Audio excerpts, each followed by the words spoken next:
தட்டை, சீடை, முறுக்கு, ரிப்பன் பகோடா, அதிரசம், என்ன வேணாலும் செய்யுங்க. ஒரே ஒரு 5 லிட்டர் இதய மந்த்ரா கடல் எண்ணெய் பேக் ஒரு மாசம் முழுசுக்கும் அத்தனை சமையல முடிச்சு விடலாம். இதய மந்த்ரா.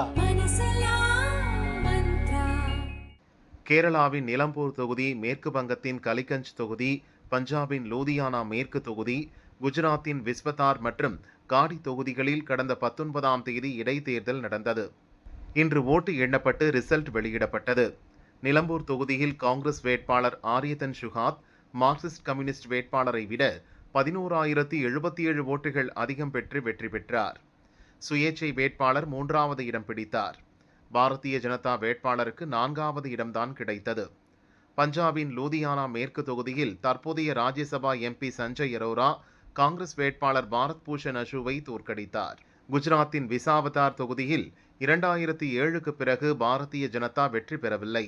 அதனால் இந்த இடைத்தேர்தலில் எப்படியாவது வெற்றி பெற வேண்டுமென பாரதிய ஜனதா முயற்சித்தது. அந்த கட்சி சார்பில் கீர்த்தி பட்டேல் வேட்பாளராக களமிறங்கினார். அவரை எதிர்த்து ஆம் ஆத்மி கட்சி சார்பில் கோபால் இதாலியா போட்டியிட்டார்.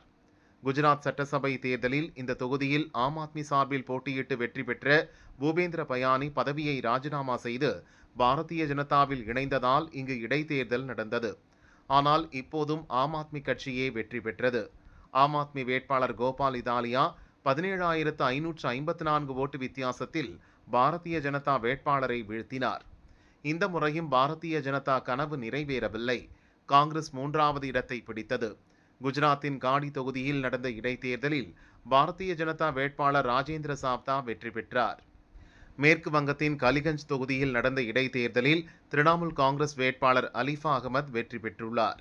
பாரதிய ஜனதா வேட்பாளரை விட 50,000க்கும் அதிகமான ஓட்டுகளை அவர் பெற்றார். தேர்தல் நடந்த 5 தொகுதிகளின் இடைத்தேர்தல்களில் ஒரு இடத்தில் மட்டுமே பாரதிய ஜனதா வெற்றி பெற்றுள்ளது. ஆம் ஆத்மி 2 தொகுதிகளில் வெற்றி பெற்றதால் மகிழ்ச்சி அடைந்திருக்கிறது. பஞ்சாபின் லூதியானா மேற்கு தொகுதியில் வெற்றி பெற்ற ராஜ்யசபா எம்பி சஞ்சீவ் அரோரா எம்பி பதவியை ராஜினாமா செய்ய உள்ளார். அந்த இடத்துக்கு தான் போட்டியிடவில்லை என அரவிந்த் கெஜ்ரிவால் தெரிவித்திருக்கிறார். இதுகுறித்து அவர் கூறியதாவது: குஜராத் மக்கள் பாரதிய ஜனதா மீது வெறுப்படைந்துள்ளனர். இந்த இடைத்தேர்தல்களில் பாரதிய ஜனதா, காங்கிரஸ் இரண்டையும் நிராகரித்து விட்டனர். அவர்களுக்கு ஆம் ஆத்மியை தோற்கடிப்பது மட்டுமே குறிக்கோளாக இருந்தது. நான் ராஜ்யசபா எம்பி ஆக மாட்டேன்.